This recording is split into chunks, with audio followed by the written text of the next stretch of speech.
Very good morning all of you. तो अब आज का जो हमारा टॉपिक है वो है रिसर्च डिज़ाइन। अभी तक जैसा कि मैंने आप लोग को बताया कि हम लोगों ने प्रीवियस लेक्चर्स में पढ़ा कि व्हाट इज़ रिसर्च, रिसर्च क्या है, रिसर्च प्रॉब्लम क्या है, रिसर्च क्वेश्चंस क्या होते हैं, रिसर्च हाइपोथेसिस क्या होती है, कैसे फॉर्मुलेट की जाती है, कितने टाइप्स की होती हैं, कितने टाइप के वेरिएबल्स होते हैं। ठीक है। तो अब इसके बाद जब इतना सारा बेसिक चीज़ें आपको पता चल गई हैं, तो अब हमारा जो नेक्स्ट स्टेप है वो है रिसर्च डिज़ाइन का। तो आज रिसर्च डिज़ाइन को पढ़ने से पहले मैं आपको पहले ही एक होमवर्क दे रही हूँ, जिसमें आप मुझे ये बना के भेजोगे आफ्टर दिस लेक्चर कि व्हाट इज़ रिसर्च अप्रोच या what is research design, methodology क्या है, what is method, what is procedure and what is technique. ठीक है, क्योंकि ये सभी आपकी प्री पीएचडी की जो सिनॉप्सिस बनेगी उसमें जाएगी। ठीक है, तो पीएचडी की जो सिनॉप्सिस होगी सॉरी, उसमें ये सब चीज़ें आपको मेंशन करनी पड़ेंगी आपके टॉपिक से रिलेटेड। नीचे मैंने आपको क्या दिया है, रेफरेंस दिया है, जिससे आप हेल्प ले सकते हो। तो अब स्टार्ट करते हैं। What is research design? The role of research design is very important in social research. The importance of research design in psychology increase even more because psychology is an experimental science. The result and conclusion of any type of research, whether experimental or non-experimental, depend on the research design. If the research design is faulty, then that situation, the dependability and validity of the research result and conclusion is lost. मतलब कि हमने यहाँ क्या कहना चाहा कि social research में जो हमारी रिसर्च डिज़ाइन है बहुत ही इम्पॉर्टेंट रोल प्ले करती है। और बेसिकली साइकोलॉजी में तो रिसर्च डिज़ाइन का जो इम्पोर्टेंस है वो और अधिक बढ़ जाता है, क्योंकि हमारी जो साइकोलॉजी है, हमारा जो मनोविज्ञान है, वो एक तरीके की एक्सपेरिमेंटल साइंस है। किसी भी टाइप की रिसर्च हो, चाहे वो एक्सपेरिमेंटल हो चाहे नॉन एक्सपेरिमेंटल हो, उसका जो परिणाम है, कंक्लूज़न है, वो किस पे डिपेंड करता है? रिसर्च डिज़ाइन पे। और अगर हमारी, ठीक है, यानी कि एक रिसर्चर द्वारा बनाई गई रिसर्च डिज़ाइन फॉल्टी है, तो ऐसी सिचुएशन में क्या होगा कि हमारे रिसर्च के परिणाम की, यानी कि उसके आउटकम की और कंक्लूज़न की जो डिपेंडेबिलिटी है, उसकी जो वैलिडिटी है, वो क्या हो जाएगी? लॉस्ट हो जाएगी, समाप्त हो जाएगी। उसका अपने आप में कोई एग्जिस्टेंस रह नहीं जाएगा फिर। ठीक है। Research design is a planning which shows how many independent variables have been used in the research, how many levels they have to control extraneous variable, what techniques have been used, and how the dependent variable or DV have been measured.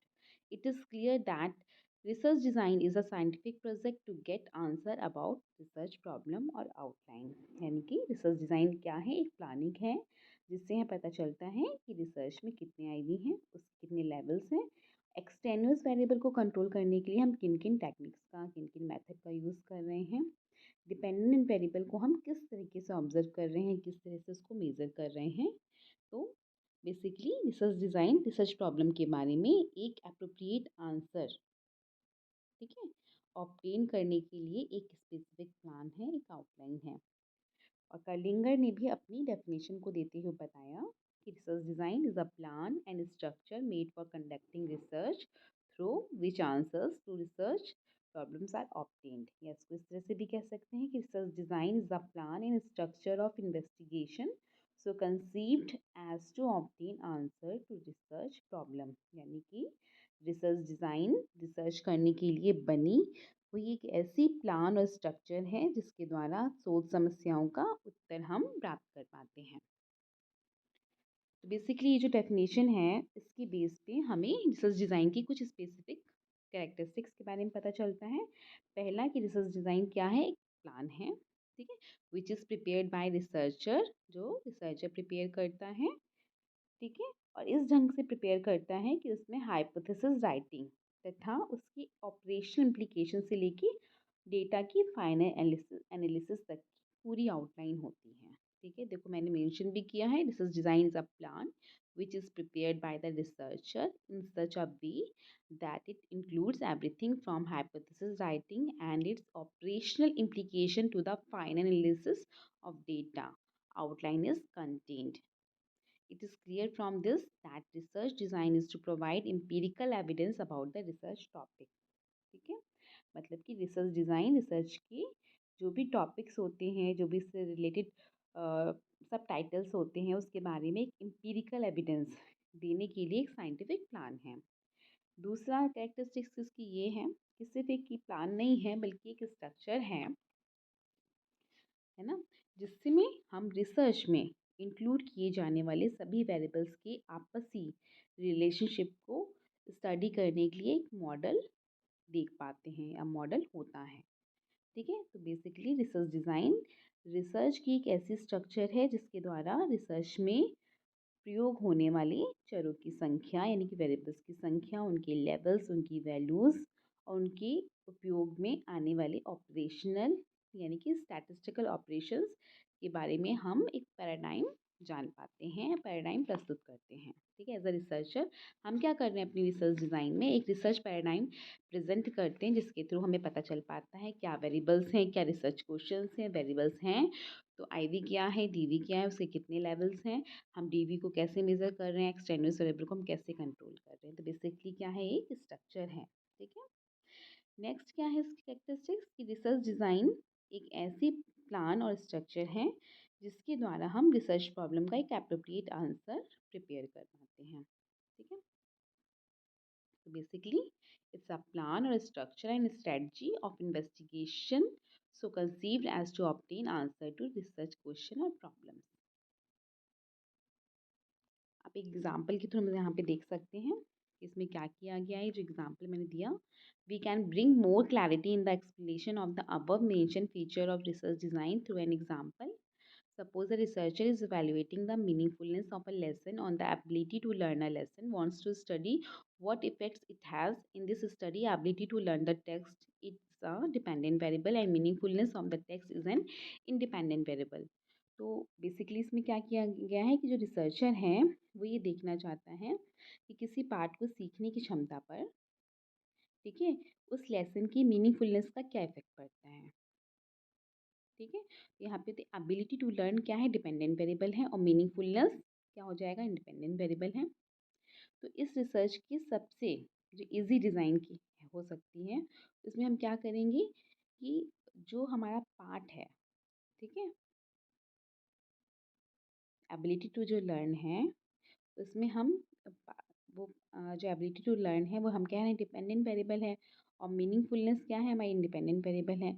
तो अगर हम इसमें सबसे easiest research design अपनाएं तो meaningfulness जो है उसमें हम क्या करेंगे, मैनिपुलेशन कर देंगे, यानी कि उसको दो स्टेजेस में, दो सिचुएशंस में बांट देंगे। इस एक स्टेज में हम क्या कर देंगे, मीनिंगफुल वर्ड को ले लेंगे, मतलब मीनिंगफुल वर्ड को सीखने के लिए दे दिया जाएगा, और दूसरी स्टेज में हम क्या करेंगे, नॉन मीनिंगफुल वर्ड यानी कि नॉन एसोसिएटेड वर्ड या नॉनसेंस लेबल सीखने के लिए दे दिए जाएंगे।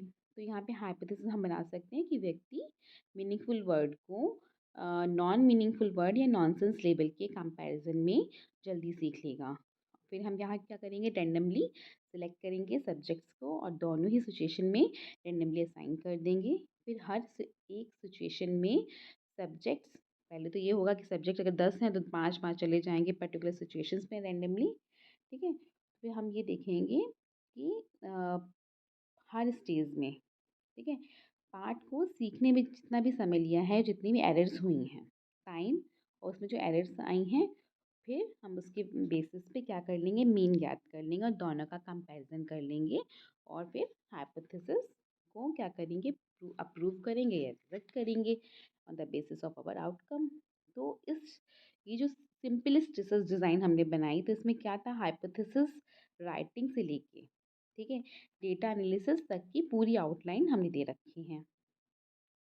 ठीक है, इसमें है रैंडम रैंडमाइजेशन टेक्निक अपनाई है, हमने रैंडमली असाइन भी किया है। ठीक है, तो ये क्या है, एक परफेक्ट रिसर्च डिज़ाइन है क्योंकि ये हमारे सभी क्वेश्चंस का आंसर दे रही है, एक पैराडाइम प्रस्तुत कर रही है, एक आउटलाइन दे रही है, एक स्ट्रक्चर दे रही है, एक प्लान दे रही है, मतलब कि हमारे वर्क का, हमारे एक्सपेरिमेंट का क्या है, बेसिकली एक ब्लूप्रिंट है। The above research design includes three characteristics. This design is a planning project of the entire research because in it the outline from hypothesis writing to its final analysis has been presented. जैसे मैंने अभी बताया कि सभी चीज़ें इसमें मौजूद हैं. This can be called the structure of the entire research because it two levels or stages of independent variable have been taken and each stage the subjects are randomly assigned and their behavior in one stage is studied. ठीक है. The study has been done in the absence of independent variable और its zero value. ठीक है. हमने अपनी study को पहले तो तब देखा जब इसमें हमने इंडिपेंडेंट वेरिएबल को दिया और तब दूसरा तब देखा जब इसका हाईएस्ट वैल्यू यानी कि जब मीनिंगफुल वर्ड एक तरफ दिए हैं एक तरफ नहीं दिए हैं. ठीक है. तो हमने दोनों ही सिचुएशन में इस चीज़ को करके चेक कर लिया कि क्या रिजल्ट निकल के आ रहा है. तो बेसिकली इस पूरे रिसर्च में को हम क्या कह रहे हैं, स्ट्रक्चर इसलिए कह रहे हैं क्योंकि इसमें इंडिपेंडेंट वेरिएबल जो था उसके दो लेवल्स थी, उसकी दो सिचुएशंस थी और हर सिचुएशन दो सिचुएशन थी. इसमें सब्जेक्ट्स को हमने रेंडमली असाइन किया था और एक स्टेज में यानी कि एक सिचुएशन में हमने सब्जेक्ट्स के बिहेवियर को स्टडी किया था. कैसे स्टडी किया था? इंडिपेंडेंट वेरिएबल की एब्सेंस में यानी कि ज़ीरो वैल्यू जब थी. ठीक है. तब हमने स्टडी किया था. दूसरी सिचुएशन में हमने तब स्टडी किया था जब हमने बिहेवियर को तब स्टडी किया जब इंडिपेंडेंट वेरिएबल का हायर वैल्यू प्रेजेंट किया गया था. ठीक है. मतलब मीनिंगफुल वर्ड और नॉन मीनिंगफुल वर्ड के प्रेजेंस में स्टडी किया था. तो फिर इसमें क्या है, the basic purpose of including randomization research design is to control extraneous variable. ये भी आपको समझ में आ रहा होगा कि हमारी रिसर्च डिज़ाइन में हम ये भी आंसर दे रहे हैं कि हम रेंडमाइजेशन यूज़ करके एक्सटेनियस वेरिएबल को भी कंट्रोल कर रहे हैं. If this research design is successful, the researcher definitely reaches a definite conclusion about his research problem. ठीक है. अगर हमें एक स्पेसिफिक क्वेश्चन का आंसर मिल जा रहा है तो हम क्या करेंगे, हमारी रिसर्च डिज़ाइन सक्सेसफुल हो जाएगी और हम अपने कंक्लूजन तक पहुंच जाएंगे, अपने क्वेश्चन के आंसर दे पाएंगे. ठीक है. और जो भी हमारा निष्कर्ष निकल के आएगा उसको हम बहुत ही अच्छे से जनरलाइज भी कर पाएंगे. फिर है पर्पस ऑफ रिसर्च डिज़ाइन की अगर हम बात करें तो दो तरह के पर्पस होते हैं. To provide correct answer to the research question यानी कि शोध प्रश्नों का सही उत्तर ढूंढना. दूसरा है टू कंट्रोल वेरिएंस यानी कि प्रसरण को नियंत्रित करना. To provide correct answer of the research problem की बात करने से पहले टू कंट्रोल वेरिएंस में आप देख रहे होंगे मैंने मैक्सिमाइज सिस्टमेटिक या एक्सपेरिमेंटल वेरिएंस लिखा है, फिर मिनिमाइज एरर वेरिएंस लिखा है, नेक्स्ट कंट्रोल ऑफ एक्सटेंडियस वेरिएंस लिखा है. इन तीनों को मिलाएं, हर सबके तीन पहले थर्ड तीन वर्ड्स ले लें तो देखो मैक्सिमिकॉन प्रिंसिपल बन जाता है. ठीक है. इसको अभी हम आगे डिस्कस करेंगे.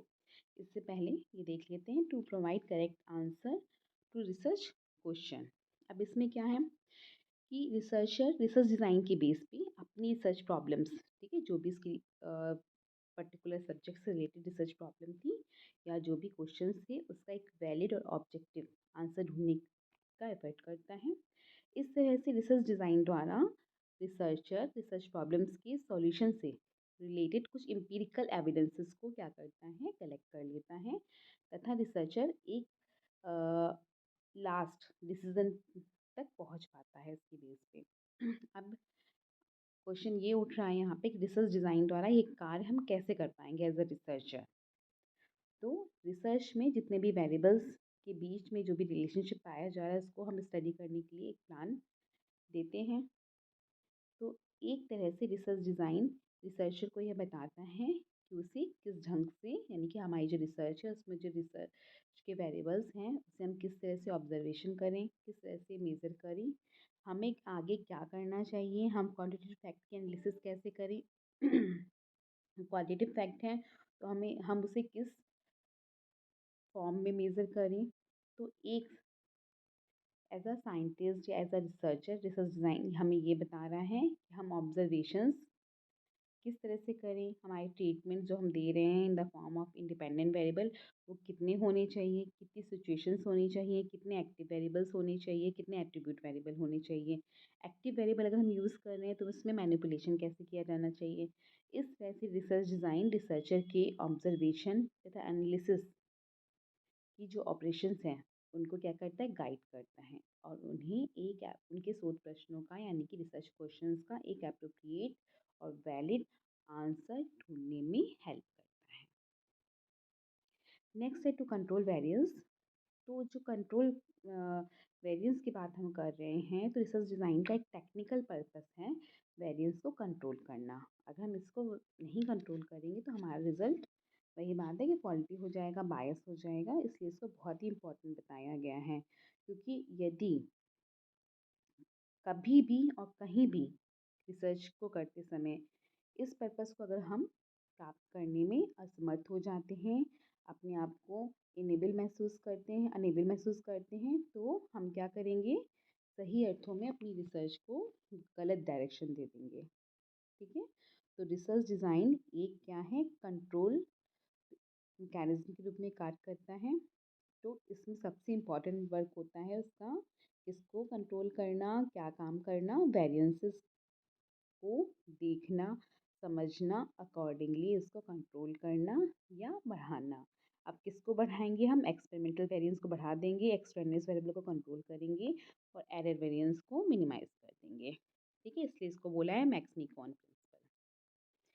अब इसमें है maximization of experimental variance. Maximization of experimental variance का मतलब क्या होता है, मतलब कि रिसर्च डिज़ाइन का एक इम्पॉर्टेंट टेक्निकल पर्पस क्या हो रहा है, रिसर्च में हमारे एक्सपेरिमेंटल वेरिएंस को हायर लेवल तक हम बढ़ा दें, है ना। तो एक्सपेरिमेंटल वेरिएंस को बढ़ाना रिसर्च डिज़ाइन के पर्पस के पीछे छुपा, ठीक है, एक हिडन स्टैटिस्टिकल प्रिंसिपल है। एक्सपेरिमेंटल वेरिएंस से क्या मतलब है, मतलब कि इंडिपेंडेंट वेरिएबल में हम जो वेरिएंस डेवलप कर रहे हैं, ठीक है, जिसे रिसर्चर इंडिपेंडेंट वेरिएबल में मैनिपुलेशन करके उत्पन्न करता है। तो प्रायः या जनरली कह लो कि रिसर्चर यह कोशिश करता है कि वह अपने रिसर्च में एक्सपेरिमेंटल वेरिएंस को हायर लेवल तक बढ़ा दे, ताकि वह रिसर्च में अधिक से अधिक ऑब्जेक्टिव वैलिड डेटा प्राप्त कर सके। एक्सपेरिमेंटल वेरिएंस को हायर लेवल तक बढ़ाने के लिए रिसर्चर इस ढंग से रिसर्च डिज़ाइन तैयार करता है कि एक्सपेरिमेंटल कंडीशन एक दूसरे से सबसे ज़्यादा अधिक से अधिक मात्रा में क्या हो, डिफरेंट हो सकें। जितना ज़्यादा ये कंडीशंस एक दूसरे से डिफरेंट होंगी, उतना ही ज़्यादा एक्सपेरिमेंटल वेरिएंस आप हायर लेवल तक बढ़ा सकते हो। ठीक है, अब फॉर एग्जांपल इसको कैसे बढ़ा सकते हैं, एक एग्जांपल समझ सकते हो कि मान लिया कि कोई रिसर्चर यह स्टडी करना चाहता है कि इल्यूमिनेशन के जो लेवल्स होते हैं, इल्यूमिनेशन के लेवल का क्या इफ़ेक्ट पड़ता है पर्सन की वर्क एफिशिएंसी पे। तो इस स्टडी में इल्यूमिनेशन क्या हो जाएगा, इंडिपेंडेंट वेरिएबल हो जाएगा और वर्क एफिशिएंसी डिपेंडेंट वेरिएबल हो जाएगी। तो मान लो कि रिसर्चर्स में इल्यूमिनेशन यानी कि रोशनी, ये 3 लेवल्स ले रहा है, हायर, मॉडरेट और लोअर लेवल। तो ये तीनों कंडीशन आपस में जितनी डिफरेंट होंगी, उतना ही ज़्यादा आप क्या कर पाओगे, डिपेंडेंट वेरिएबल यानी कि वर्क एफिशिएंसी पे उसका इफ़ेक्ट देख पाओगे, है ना। मतलब कि ये तीनों एक्सपेरिमेंटल कंडीशन सिग्निफिकेंटली जितना एक दूसरे से डिफरेंट होंगी, उतना ही ज़्यादा डिपेंडेंट वेरिएबल यानी कि वर्क एफिशिएंसी पे आपको स्पष्ट डिफरेंस दिखाई देगा। और थोड़ी देर के लिए आप मान लो ये कंडीशन जितना ही आपस में मिक्सिंग होंगी, मतलब कि आप समझ रहे हो, यहाँ तो 3 कंडीशन थी, अब आप 10 कंडीशंस ले लो या 10 सिचुएशंस ले लो, ठीक है, उसमें आपको रोशनी का फ़र्क देखना है आपकी वर्क एफिशिएंसी पे, है ना। तो फिर इतना कम डिफरेंस होगा, तो हमें वर्क एफिशिएंसी भी समझ में नहीं आएगा। हम अगर ये देख लें कि 10 वॉट की रोशनी में पर्सन कैसे काम कर रहा है, 10.1 वॉट की रोशनी में पर्सन की एफिशिएंसी, वर्क एफिशिएंसी कैसी है, 10.2 पे कैसी है, 10.3 पे कैसी है। तो ये सब क्या है, एक्सपेरिमेंटल कंडीशन आपस में इतनी ज़्यादा डिफरेंट नहीं है, तो हम एक्सपेरिमेंटल वेरिएंस को बढ़ा ही नहीं रहे। हम बढ़ाएंगे तब कि 10 वॉट की रोशनी में, नाइट बल्ब की रोशनी में कैसा है, 100 वॉट की रोशनी में कैसा है, सीएफएल में कैसा है, या 500 वॉट की रोशनी में कैसा है। यहाँ पे एक्सपेरिमेंटल वेरिएंस बढ़ रहा है। पर आप जब छोटी छोटी से ऐसे वैल्यूज़ लोगे ना, तो वहाँ एक्सपेरिमेंटल वेरिएंस हम बढ़ा थोड़ी रहे हैं, और ना ही हमें इतना स्पष्ट कोई डेटा, ऑब्जेक्टिव और वैलिड डेटा मिलेगा फिर इस तरीके से। तो हम जितना ही डिफरेंट रखेंगे इन एक्सपेरिमेंटल कंडीशंस को, उतना ही ज़्यादा हम क्या करेंगे, वेरिएंस को बढ़ा रहे होंगे और उतना ही हमारा ऑब्जेक्टिव और वैलिड डेटा हमें मिल पाएगा। नेक्स्ट है टू कंट्रोल एक्सटेनियस वेरिएंस। अब इसमें क्या है, रिसर्च डिज़ाइन का दूसरा टेक्निकल पर्पस है एक्सटेनियस वेरिएबल को कंट्रोल कर लेना, ताकि जो बेफालतू का, बेफिजूल का वेरिएंस डेवलप हो रहा है इसको हम रोक सकें। अब एक्सटेनियस वेरिएंस वेरिएंस जो है उसके कंट्रोल से जितने भी अनवांटेड वेरिएंस हैं वो अपने आप ही कंट्रोल हो जाएंगे।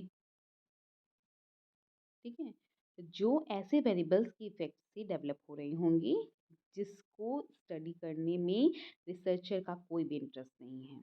अब हम लोग के मन में ये बात आती है कि एज अ रिसर्चर, रिसर्च में एक्सटेनियस वेरिएबल को कंट्रोल कैसे करें हम। ठीक है, हम कंट्रोल करना चाह रहे हैं, हम नहीं चाहते उसका इफेक्ट हमारे डिपेंडेंट वेरिएबल पड़े, पर कैसे कंट्रोल करें। तो there are various ways to control the extraneous variance. These procedures are elimination, constancy, balancing, randomization, matching and statistical control, यानी कि convert independent extraneous variable in the form of independent variable।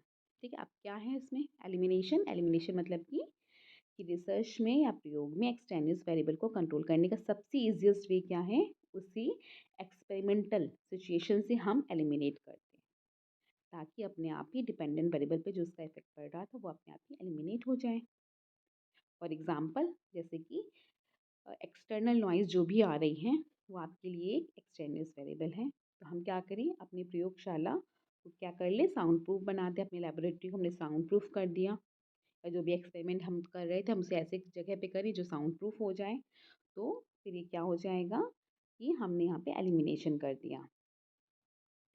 ठीक है, तब समझ में आ रहा होगा एलिमिनेशन क्या है।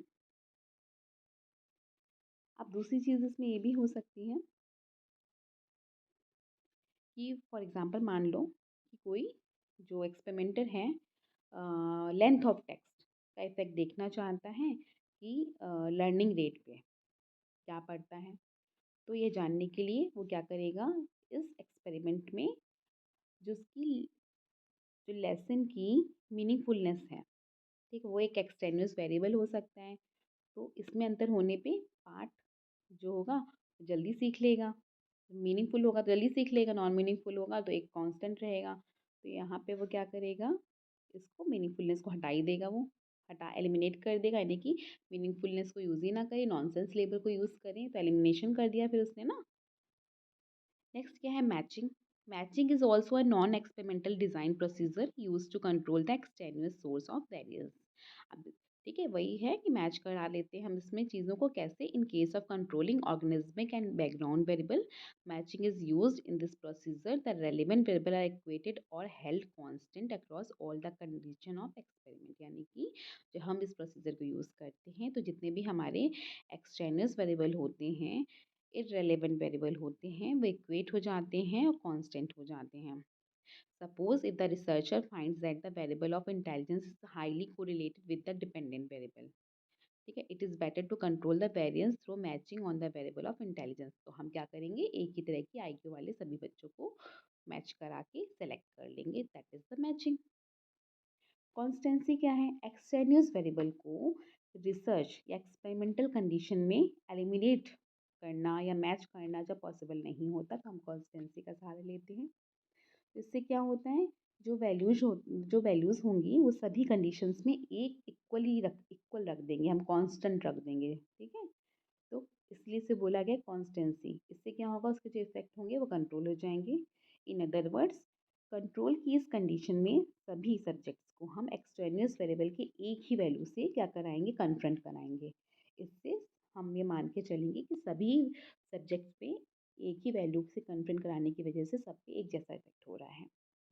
फॉर एग्जांपल, यदि कोई एक्सपेरिमेंट करा रहे हैं हम जिसमें हमारे 10 या 20 सब्जेक्ट हैं, तो उन सभी को हम एक ही रूम में बैठाएंगे, जिससे कि जो भी एक्सटेनियस वेरिएबल है जो कि हमारे एक्सटर्नल कंडीशन से, एक्सटर्नल इन्वायरमेंट से रिलेटेड था, जैसे कि रूम की वॉल से, उसके रंग से, उस कमरे में रखे फर्नीचर से, वहाँ की टीवी से, फर्नीचर से, पंखे से, एसी से।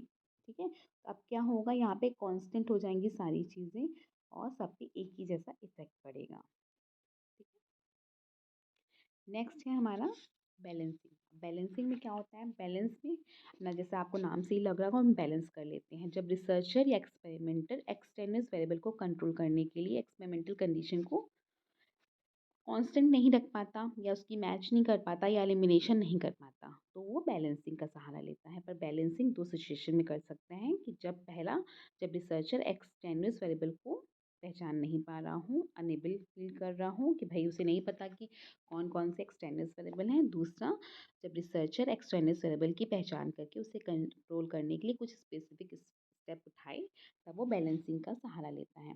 तो पहली कंडीशन की बात अगर हम करें, तो इसमें रिसर्चर एक्सटेर्नस वेरिएबल की संख्या तथा उसके स्वरूप के बारे में कुछ नहीं सोचता। उसे नहीं पता, उसे जब पता ही नहीं है कितने हैं, क्या स्वरूप है उसका, क्या नेचर है, बल्कि वह सब्जेक्ट के सभी ग्रुप्स के साथ इक्वली, ठीक है, इक्वल तरीके से क्या करेगा, बिहेव करेगा, इक्वल तरीके से उन सबको ट्रीटमेंट देगा। ठीक है। पर इंडिपेंडेंट वेरिएबल पे एक्सपेरिमेंटल ग्रुप और कंट्रोल ग्रुप का जो ट्रीटमेंट होगा अलग अलग करेगा। ठीक है, हम कह रहे हैं ना सब सब्जेक्ट्स के साथ एक जैसा बिहेव करेगा, पर एक्सपेरिमेंटल वालों के साथ एक्सपेरिमेंटल के तरीके से बिहेव करेगा, कंट्रोल वालों के साथ कंट्रोल तरीके से बिहेव करेगा। ठीक है। तो इससे क्या होगा, जो इफेक्ट होगा अपने आप ही बैलेंस होके न्यूट्रल हो जाएगा। और डिपेंडेंट वेरिएबल में जो भी चेंज आएगा वो हम ये मान के चलेंगे इंडिपेंडेंट वेरिएबल के मैनिपुलेशन की वजह से आया है। फॉर एग्जाम्पल, अब इसमें बहुत ज़्यादा मैंने लिखा नहीं है, पर आपको एग्जांपल दे देती हूँ कि मान लें हम कि किसी एक्सपेरिमेंट में दो एक्सटेर्नस वेरिएबल हैं और दो ग्रुप्स हैं, माने कि एक एक्सपेरिमेंटल ग्रुप है, दूसरा हमारा कंट्रोल ग्रुप है। अब हम ये मान लेते हैं कि जिस पे भी हम स्टडी कर रहे हैं, ठीक है, उसमें एक इंडिपेंडेंट वेरिएबल है, एक डिपेंडेंट वेरिएबल है, और दो एक्सटेर्नस वेरिएबल हैं। ठीक है, तो दो एक्सटेर्नस वेरिएबल के इफेक्ट को कंट्रोल करने के लिए उनके इफेक्ट को हम इक्वली, ठीक है, एक्सपेरिमेंटल ग्रुप और कंट्रोल ग्रुप पे पढ़ने देंगे। तो ऐसी सिचुएशन में क्या होगा, एक्सटेर्नस वेरिएबल का जो इफेक्ट है वो अपने आप में बैलेंस होके समाप्त हो जाएगा। भाई हमने दोनों ही ग्रुप्स पे इक्वली उसको पढ़ने दिया, तो इससे क्या होगा, अपने आप ही बैलेंस होके जो इसका इफेक्ट था वो समाप्त हो जाएगा, यानी कि डिस्क्रिमिनेटिंग इफेक्ट जो है डिपेंडेंट वेरिएबल पे नहीं पड़ेगा। ठीक है, समझ में आ रहा है। इसके बाद जो दो एक्सटेंड, जैसे हमने अगर हम तुम लोग देखो, इसमें फिगर मैंने दिया नहीं है तो तुम लोग कैसे समझोगे, लेकिन अब ये मान लो कि एक तरफ एक्सपेरिमेंटल ग्रुप लिखा है, दूसरी तरफ कंट्रोल ग्रुप लिखा है, दोनों पे ही हमारे एक्सटेर्नस वेरिएबल 1 एक्सटेर्नस वेरिएबल 2 का इफेक्ट पड़ रहा है। ऐसे ही कंट्रोल ग्रुप पे भी पड़ रहा है, तो दोनों पे ही हमारे जो इफेक्ट हैं वो इक्वल होके बैलेंस होके समाप्त हो जाएगा। ठीक है। अब बैलेंसिंग की जो दूसरी सिचुएशन है, जहाँ पे लिखा है when the researcher identifies extraneous variable and takes some special steps. ठीक है। अब जब दूसरी सिचुएशन है, इसमें रिसर्चर को जब ये पता है कि इस एक्सपेरिमेंट में कौन कौन से एक्सट्रेनियस वेरिएबल हैं, उनकी कितनी संख्या है, वो किस नेचर में है। फॉर एग्जांपल, कि मान लें कि रिसर्चर को ये पता है कि इस एक्सपेरिमेंट में या इस रिसर्च में जेंडर एक एक्सट्रेनियस वेरिएबल है, तो इस वेरिएबल को कंट्रोल करने के लिए सबसे अप्रोप्रिएट वे क्या होगा कि सभी जो सब्जेक्ट्स हैं उनके जेंडर, चाहे मेल हो चाहे फीमेल हो, हम एक ही रख दें। परंतु अगर हम ऐसा करते हैं तो इससे जेंडर के, जो स्पेसिफिक जेंडर हम ले रहे हैं, जिस भी जेंडर के हम सब्जेक्ट्स ले रहे हैं, ठीक है, तो उसमें क्या होगा, जनरलाइजेशन ख़त्म हो जाएगा। ठीक है, मतलब कि यदि हमारा अध्ययन ऐसा है, हमारी स्टडी ऐसी है कि जिसमें दोनों ही, ठीक है, मतलब एक बात तो ये हुई कि हम क्या कर रहे हैं, जेंडर हमारे लिए एक्सटर्नल वेरिएबल हो रहा है, तो हम ये कर लें या तो कि किस मेल ही ले लिया हमने या फीमेल ही ले लिया, तो इसमें हमारी जनरलाइजेशन ख़त्म हो सकता है, क्योंकि भाई हम तो सिर्फ मेल पे ही लागू करेंगे या फीमेल पे ही लागू करेंगे।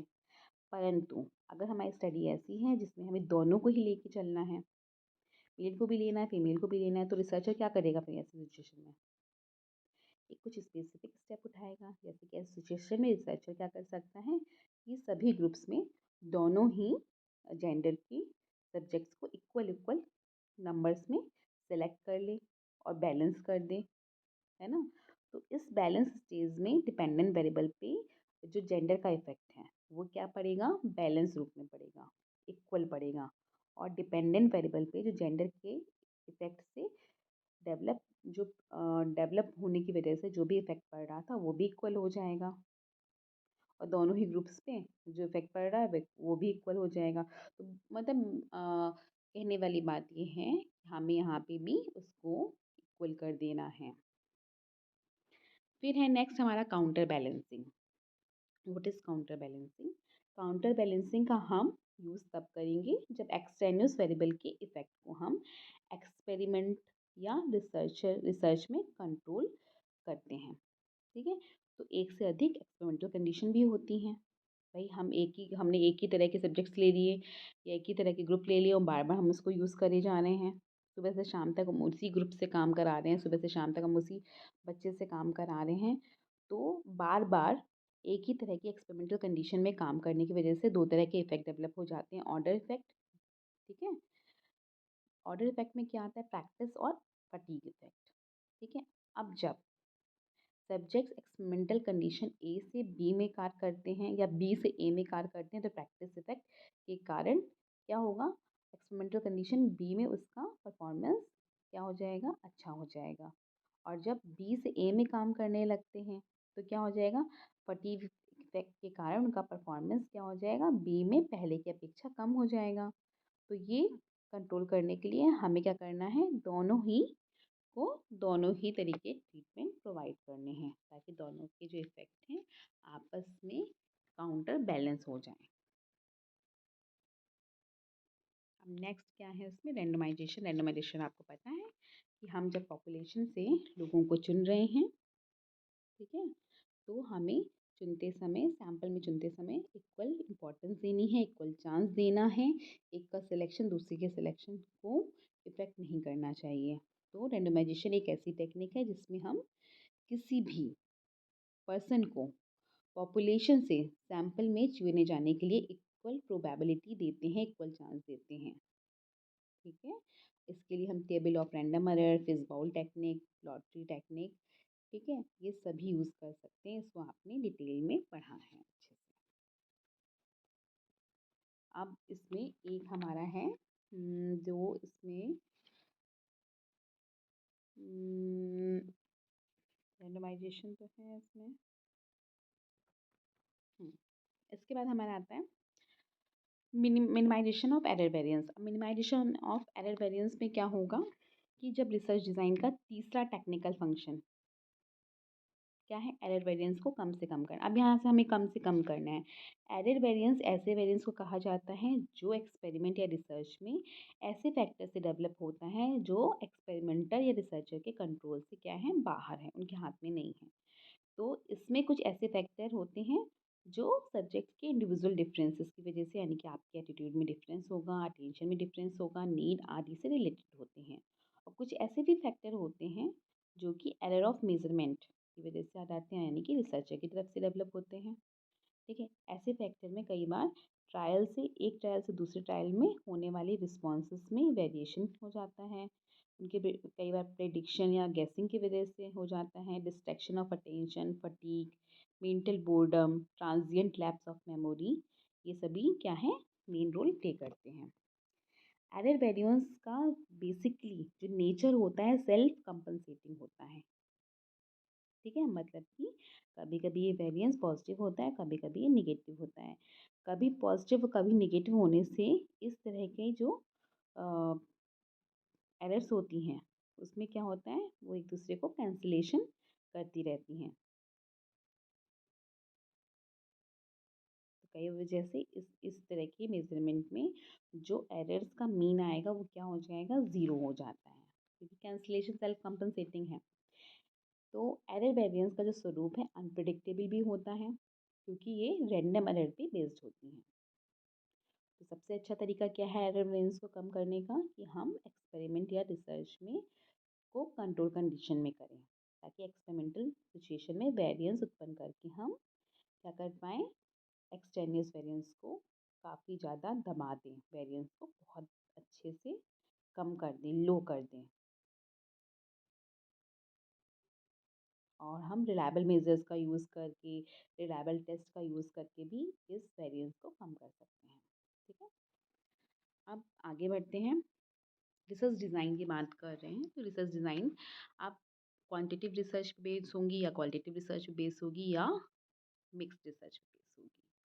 अब ये रिसर्चेज़ तो बहुत सारी हैं जो आपके आगे के लेक्चर्स में बहुत सारी रिसोर्स पर्सन आपको अच्छे से समझाएँगे। अभी मैं आपको यहाँ बताना चाह रही हूँ, जैसे आप लोग कहते हैं ना क्वालिटेटिव रिसर्च कर रहे हो, ठीक है? पर हम यहाँ बात करें रिसर्च डिज़ाइन की। तो जैसे-जैसे आप अलग-अलग बुक्स पढ़ते जाओगे, अलग-अलग बुक्स में आपको अलग-अलग तरह की चीज़ें मिलेंगी। तो जिस भी चीज़ को करोगे आप ठोक बजा के करोगे, आपको उसका डिफ़रेंस पता होना चाहिए। हम क्वालिटेटिव रिसर्च या क्वांटिटेटिव रिसर्च या मिक्स्ड रिसर्च की बात नहीं कर रहे हैं, हम रिसर्च डिज़ाइन की बात कर रहे हैं। और देखो आप इसमें क्वालिटेटिव रिसर्च डिज़ाइन लिखा है, क्वांटिटेटिव रिसर्च डिज़ाइन लिखा है, मिक्स्ड रिसर्च डिज़ाइन लिखा है, ठीक है? पर बेसिकली रिसर्च डिज़ाइन क्या होती हैं? एक्सपेरिमेंटल होती हैं या नॉन एक्सपेरिमेंटल होती हैं। पार्ट 1 में हम नॉन एक्सपेरिमेंटल रिसर्च डिज़ाइन पढ़ेंगे और पार्ट 2 में हम एक्सपेरिमेंटल रिसर्च डिज़ाइन पढ़ेंगे। इससे पहले हम जान लें कि हम रिसर्च डिज़ाइन कंडक्ट कैसे करते हैं। पहले हमें रिसर्च क्वेश्चन पता होना चाहिए, आइडेंटिफाई करना चाहिए रिसर्च क्वेश्चन को, फिर हाइपोथेसिस को डेवलप करना चाहिए, फिर एक्सपेरिमेंट की डिज़ाइन डेवलप करना चाहिए, फिर उसके बेस पे हमें पार्टिसिपेंट सेलेक्ट करने चाहिए, फिर रैंडम असाइनमेंट करना है हमें, फिर कंडक्ट करना है एक्सपेरिमेंट को, then analyse the data and on the basis of data हमें कंक्लूजन ड्रॉ करना है एंड देन कम्युनिकेट करना है रिजल्ट को। अब बात करते हैं रिसर्च डिज़ाइन की। तो हमारी साइकोलॉजी में, सोशल साइंसेज में जितनी भी रिसर्चेज़ हैं, उनको 2 टाइप की रिसर्चेज़ में बाँटा गया है, एक्सपेरिमेंटल रिसर्च और non experimental research. Experimental research में हम जिन रिसर्च डिज़ाइन का यूज़ करते हैं that is called the experimental design, और नॉन एक्सपेरिमेंटल रिसर्च में हम जिन डिज़ाइंस का यूज़ करते हैं that is called the non experimental research design techniques, ठीक है? तो रिसर्च डिज़ाइन चाहे एक्सपेरिमेंटल हो, चाहे नॉन एक्सपेरिमेंटल हो, उसका जो भी इंटरप्रिटेशन होता है, ठीक है? या फिर उसका जो भी इंटरप्रिटेशन हम करते हैं उसमें कुछ स्पेसिफिक सिंबल्स की हेल्प लेते हैं हम, ठीक है? जिसको मैंने आगे बताया है वो अभी मैं आपको साथ-साथ में समझाते चलूँगी। अभी हम यहाँ बात कर रहे हैं नॉन एक्सपेरिमेंटल रिसर्च डिज़ाइन की। तो non experimental research design basically the design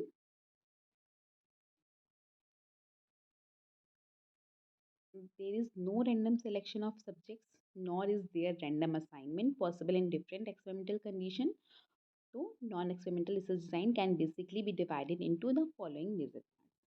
ठीक है, कोई सा रैंडम सिलेक्शन नहीं है, कोई भी एक्सपेरिमेंटल कंडीशंस नहीं है, कोई भी रैंडम असाइनमेंट नहीं है जो कि हमारे एक्सपेरिमेंटल रिसर्च डिज़ाइन में होता है। तो हम यहाँ पे इसको कुछ पार्ट्स में डिवाइड कर सकते हैं, जैसे कि प्री एक्सपेरिमेंटल रिसर्च डिज़ाइन, जिसको हम शीडो एक्सपेरिमेंटल रिसर्च डिज़ाइन भी कहते हैं। इस इस तरह की एक्सपेरिमेंटल डिज़ाइन में क्या होगा, उसको बात करने से पहले इसके देखिए कुछ टाइप्स मैंने दे रखे हैं। प्री एक्सपेरिमेंटल डिज़ाइन या सीडो एक्सपेरिमेंटल डिज़ाइन को 3 पार्ट में डिवाइड किया गया। One shot case study design, one group pre test post test design, statistic statistic static group design, comparison design sorry. Quasi जो है हमारा वो भी कुछ पार्ट्स में डिवाइडेड है, इंटरप्टिव टाइम सीरीज़ में, इक्विवेलेंट टाइम सीरीज़ में, non equivalent control group design में, काउंटर बैलेंस्ड में, separate sample pre test post test design में। So, some research design involve no manipulation of IV. These non-experimental design are also called ex post facto और after the effect studies. ठीक है, हम बढ़ते हैं pre experimental design की तरफ। तो what is pre experimental design? Pre experimental research design या सीटो एक्सपेरिमेंटल डिज़ाइन वही है जिसमें एक्सपेरिमेंटल डिज़ाइन के एलिमेंट्स कम से कम होंगे, पर नॉन एक्सपेरिमेंटल डिज़ाइन के एलिमेंट्स सबसे ज़्यादा होंगे। अब एक्सपेरिमेंटल डिज़ाइन के एलिमेंट्स बेसिकली होते क्या हैं? आईवी में मैनिपुलेशन करना, सब्जेक्ट्स को रैंडमली असाइन करना, उनको सेलेक्ट करना, ठीक है? Experimental group, non experimental group को रैंडमाइजेशन देना या को इक्विवेलेंट करना, ये सब एलिमेंट हैं जो कि हमारी प्री एक्सपेरिमेंटल डिज़ाइन में नहीं पाए जाते हैं, ठीक है? तो basically pre experiments are research design that lack of random assignment and that contain few data points or zero यानी OS in our experimental notation, ठीक है? कम से कम हम ऑब्जर्वेशंस कर सकते हैं उसमें। फिर है इसी में इसको शीडो एक्सपेरिमेंटल डिज़ाइन या नॉन डिज़ाइन भी कहते हैं, ठीक है? सीटो एक्सपेरिमेंटल डिज़ाइन या नॉन डिज़ाइन भी कहते हैं। अब इसमें हम बात कर रहे हैं इसकी कैरेक्टरिस्टिक्स की। पहला क्या है, generally uses only one group for treatment which makes observation simple and easy, validates the experiment in the preliminary phase itself. हम शुरुआती फेज में ही इसको वैलिडेट कर लेते हैं। Pre experimental design tells the researcher how their intervention will affect the whole study. Starting में बता देती है ये, as they are conducted in the beginning, pre-experimental design give evidence for against their intervention के against में आपको क्या करता है, एक तरीके से ये गाइडेंस देने लगता है, ठीक है, और एविडेंस देता है। It does not involve the randomization of the participant, ये बताया ही है। It generally does not involve the control group, but in some cases where there is a need for studying the control group against the treatment group, static group comparison comes into the picture. ठीक है, वैसे तो control group का हम use नहीं करते इसमें, पर ज़रूरत पड़ती है तो in the form of static group हम यूज़ कर लेते हैं। The pre-experimental design gives an idea about how the treatment is going to work in case of actual true experiment. अब इसके जो टाइप हैं, one shot case study design, जैसे कि आप इसमें देख रहे हो, जैसे कि नाम से लग रहा है कि इस डिज़ाइन में सब्जेक्ट्स का एक ग्रुप होता है जिसे एक स्पेसिफिक ट्रीटमेंट यानी कि एक्स दिया जाता है, और बाद में एक्स के इफेक्ट को हम क्या कर लेते हैं, स्टडी कर लेते हैं, ऑब्जर्व कर लेते हैं, हम मेज़र कर लेते हैं। आप इसका सिंबल देख लो कि ट्रीटमेंट दिया है, फिर हमने ऑब्जर्वेशन कर लिया है। A team leader wants to implement a new soft skill program in the firm. The employees can be measured at the end of the first month to see the improvement in their soft skills. The team leader will know the impact of the program on employees. मतलब कि हमने treatment दिया, soft skill training दी और फिर देखा कि क्या इसका इफेक्ट पड़ा। ठीक है, पर हम इसमें ये बहुत श्योरिटी से नहीं कह सकते कि वो उस ट्रेनिंग की वजह से ही जो इफ़ेक्ट पड़ा है, डिफरेंस आया, जो भी इफ़ेक्ट पड़ा है वो उस ट्रेनिंग की वजह से पड़ा है, क्योंकि हमने पहले प्री टेस्टिंग नहीं किया इसमें। अब हमारा आता है इसमें नेक्स्ट है pre one group pre test post test design. अब इसमें क्या होता है, इस डिज़ाइन का जो नोटेशन है वो देखिए मैंने नीचे दे रखा है इसमें। इस डिज़ाइन में ट्रीटमेंट यानी कि एक्स के इफेक्ट का कंपैरिजन हम किससे करते हैं, पहले की ऑब्जर्वेशन से यानी कि O1 से। ठीक है, O2 को हम O1 से कंपेयर कर लेते हैं, जिसको हम O1 हम ट्रीटमेंट के पहले दे रहे हैं और O2 हम ट्रीटमेंट के बाद दे रहे हैं। फॉर एग्जांपल कि अगर एक पर्सन एक कंपनी में जो लीडर है सॉफ्ट स्किल ट्रेनिंग देना चाह रहा है, तो उससे पहले वो उनका स्टेटस देख लेगा और बाद में ट्रीटमेंट देने के बाद, ट्रेनिंग देने के बाद देखिएगा उनमें कितना चेंज आया है। ठीक है, तो हमें क्या होगा, एक वैलिड रिजल्ट मिल पाएगा, क्योंकि हम एक क्या कर पाएंगे, एक कंपैरिजन कर पाएंगे, डिफरेंस निकाल पाएंगे। So now that he was a frame of reference researcher, and researcher knows exactly how the program helped the employees. Next है स्टैटिक ग्रुप कंपैरिजन। इस डिज़ाइन में ऑब्जर्वेशन के दो सेट होते हैं और सब्जेक्ट के एक ग्रुप को दो बार ऑब्जर्वेशन ना करके दो अलग अलग ग्रुप्स पे ऑब्जर्वेशन किया जाता है। एक ग्रुप में एक्सपेरिमेंटल ट्रीटमेंट हम देते हैं, ठीक है, और दूसरे ग्रुप में हम एक्सपेरिमेंटल ट्रीटमेंट नहीं देते हैं और ऑब्जर्वेशन कर लेते हैं। इसके बाद दोनों ग्रुप्स का कंपैरिजन कर लेते हैं, ठीक है, जिसको हम ट्रीटमेंट दे रहे हैं एक्सपेरिमेंटल ग्रुप और जिसको नहीं देंगे वो कंट्रोल ग्रुप होगा। ठीक है, कई बार हम इन दोनों के ये जो ग्रुप्स होते हैं उनके बीच के जो का जो नोटेशन है उसमें हम एक टूटी हुई लाइन दिखाते हैं। ठीक है, वो टूटी हुई लाइन इस बात को संकेत करती है कि ऑब्जर्वेशन के जो ग्रुप्स हैं यानी कि कंट्रोल और एक्सपेरिमेंटल ग्रुप्स में रेंडमाइजेशन इक्वली नहीं किया गया है।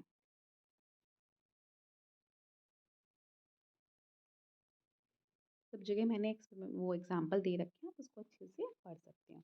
अब आता है हमारा क्वाज़ा एक्सपेरिमेंटल डिज़ाइन। क्वाज़ा एक्सपेरिमेंटल डिज़ाइन मैंने आपको बताया ही था पहले भी। क्वाज़ा एक्सपेरिमेंटल डिज़ाइन में क्या होगा कि in experimental research units are assign to be an experimental group to be a treatment group. ठीक है, हम एक्सपेरिमेंटल ग्रुप में तो असाइन कर पाते हैं, मैनिपुलेशन कर पाते हैं, नॉन एक्सपेरिमेंटल में हम ये सब नहीं कर सकते। पर क्वाज़ाई क्या है, बीच की डिज़ाइन है। ठीक है, however there are some studies that do not imply the use of random assignment. जो ठीक ठीक है, जिसमें हम रैंडम असाइनमेंट नहीं कर पाते हैं। These studies follows a quasi experimental research design. The quasi experimental design, just like a true experiment, aims to identify the cause and effect relationship between two variables यानी कि IV and DV.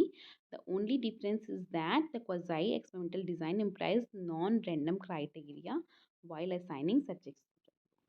ठीक है, ROM random assignment को नहीं कर पाते हैं।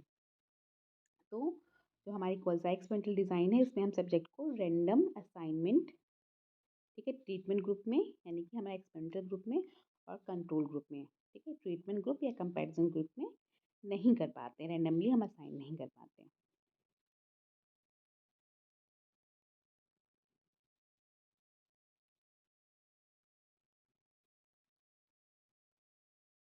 अब इसमें देखो दो तरह के वो भी दे रखे हैं, टाइम सीरीज और मल्टीपल सीरीज। टाइम सीरीज और मल्टीपल सीरीज में देख लो, सिंपल सा है, there is no randomization of the test units through the treatment.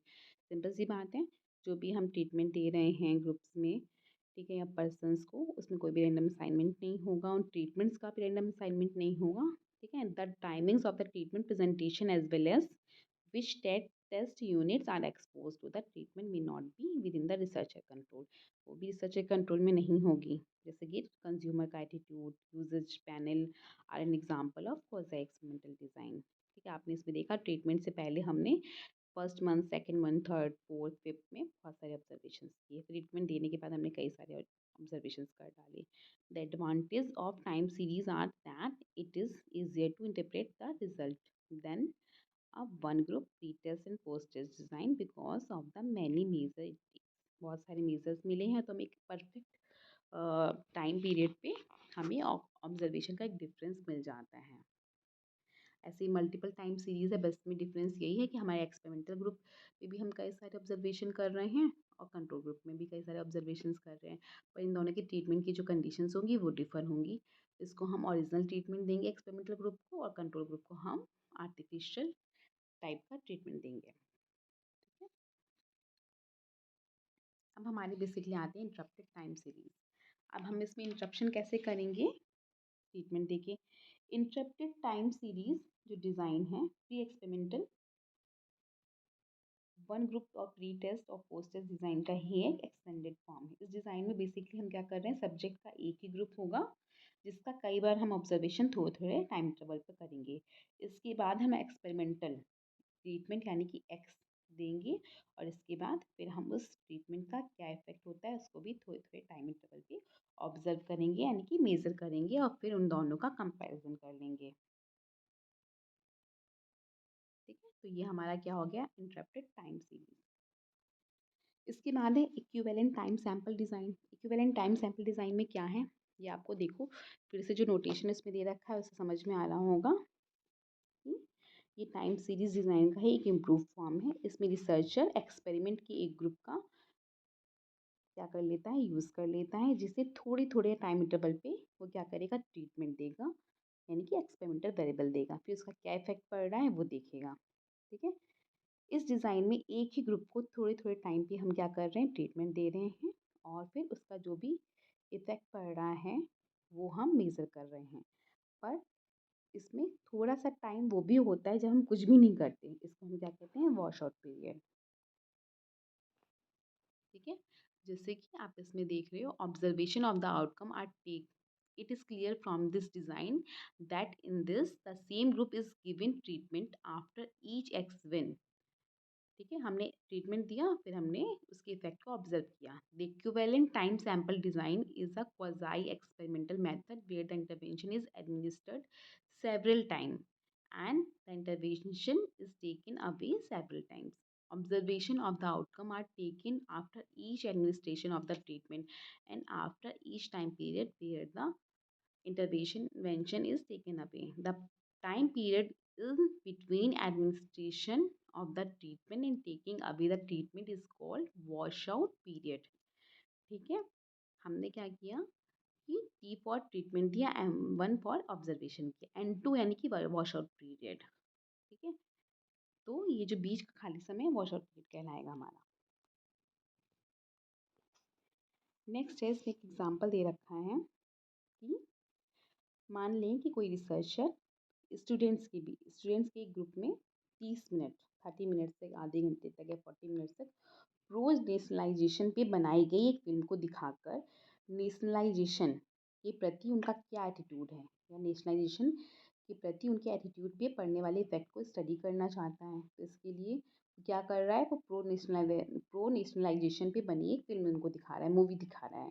तो ऐसी सिचुएशन में वो यानी कि रिसर्चर ग्रुप को एक फ़िल्म दिखाएगा यानी कि ट्रीटमेंट देगा और उसके बाद नेशनलाइजेशन के प्रति उनकी एटीट्यूड को ऑब्ज़र्व करेगा या मेज़र करेगा और फिर कुछ दिन के बाद वह इस समूह के सदस्यों के साथ नेशनलाइजेशन के बेनिफिट्स के बारे में डिस्कशन करेगा।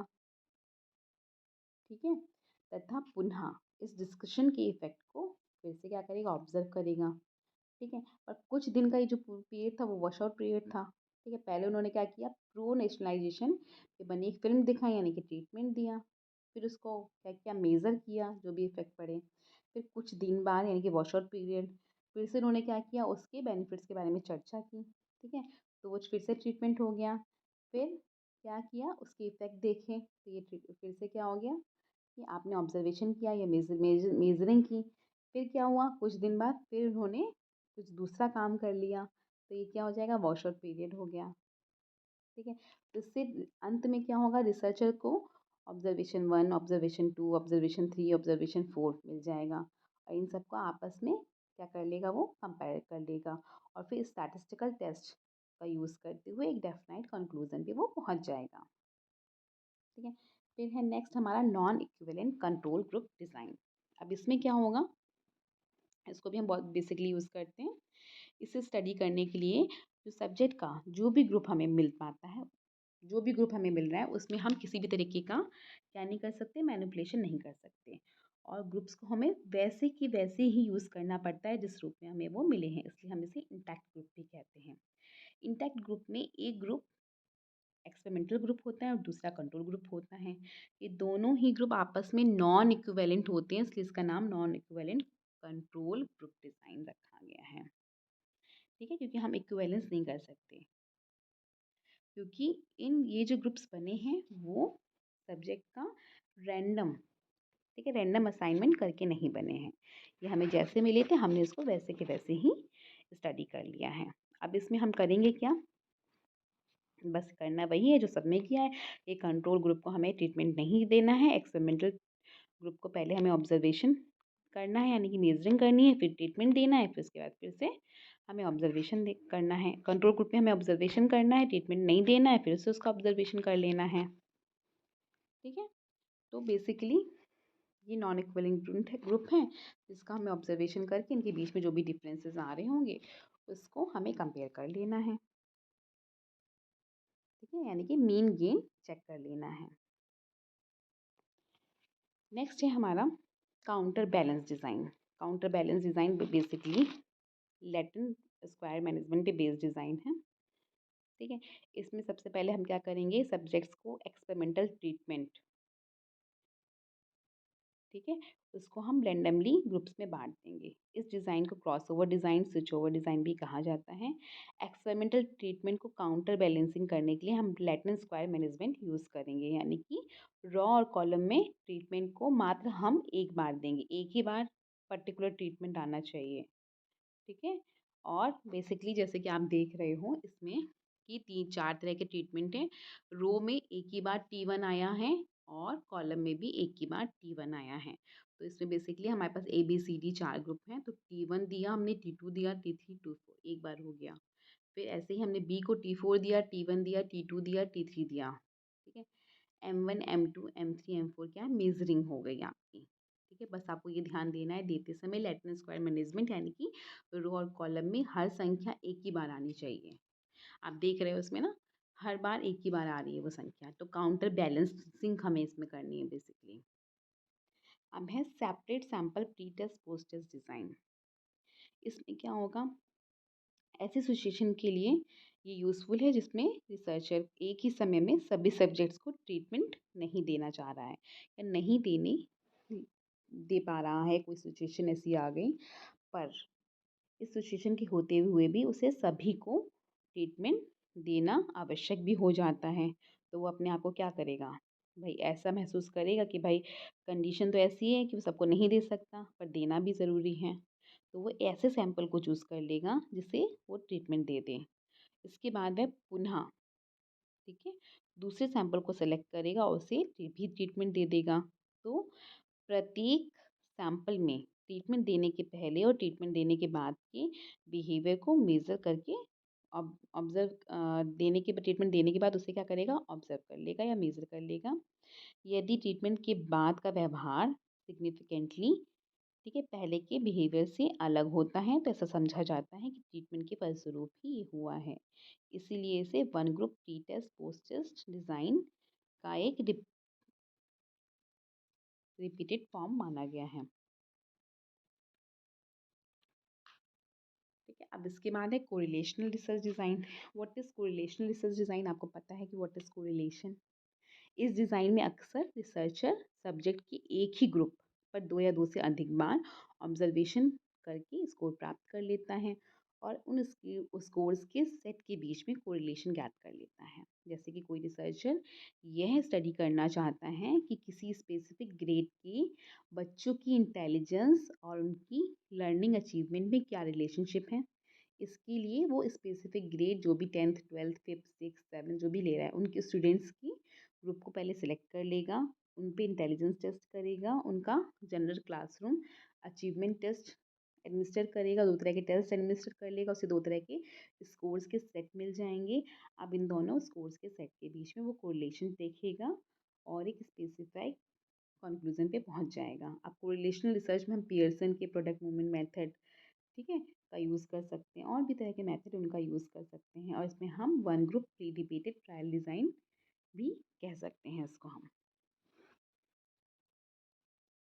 अब ये देखो पॉजिटिव, नेगेटिव और ज़ीरो कोरिलेशन है, ये आपको पता ही है, इसलिए मैं इसके डिटेल में नहीं जा रही हूँ। जैसे इसमें ये है कि हाइपरटेंसिव जो लोग होंगे उनका मैरिटल सेटिस्फेक्शन कम होगा और जो लोग कम हाइपरटेंसिव होंगी जिसमें ये क्वालिटी ये कैरेक्टरिस्टिक्स कम होगी उनका मैरिटल सेटिस्फेक्शन उतना ही ज़्यादा होगा। तो एक रिलेशनल स्टडी है, ठीक है, मतलब कि टॉपिक को पढ़ के ही पता चल जाएगा किस तरह की स्टडी है बेसिकली।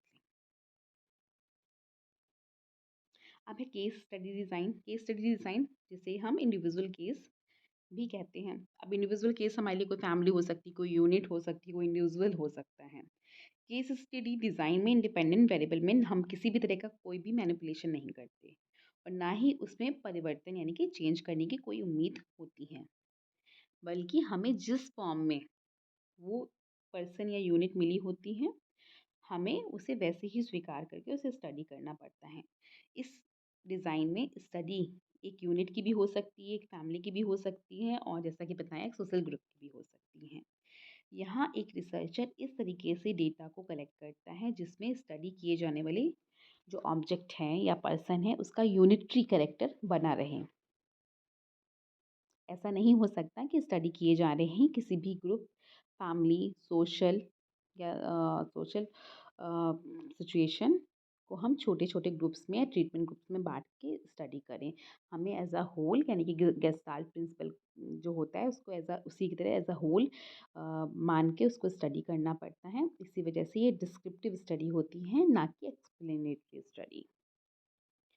नेक्स्ट है सर्वे रिसर्च डिज़ाइन। सर्वे रिसर्च डिज़ाइन कब करते हैं हम, जब पॉपुलेशन में जो पर्सन्स हैं, जो ऑब्जेक्ट्स हैं, किसी स्पेसिफिक गुण यानी कोई स्पेसिफिक क्वालिटी जो डिस्ट्रीब्यूशन है उसके इंसिडेंस का जब हमें पता लगाना होता है तब हम इसको करते हैं।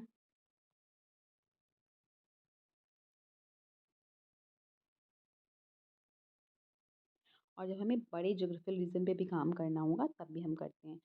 अब बेसिकली इसमें होती तो बहुत सारी सर्वे रिसर्च डिज़ाइन है, ठीक है, इसे हम प्री एक्सपेरिमेंटल डिज़ाइन की तरह भी देख सकते हैं।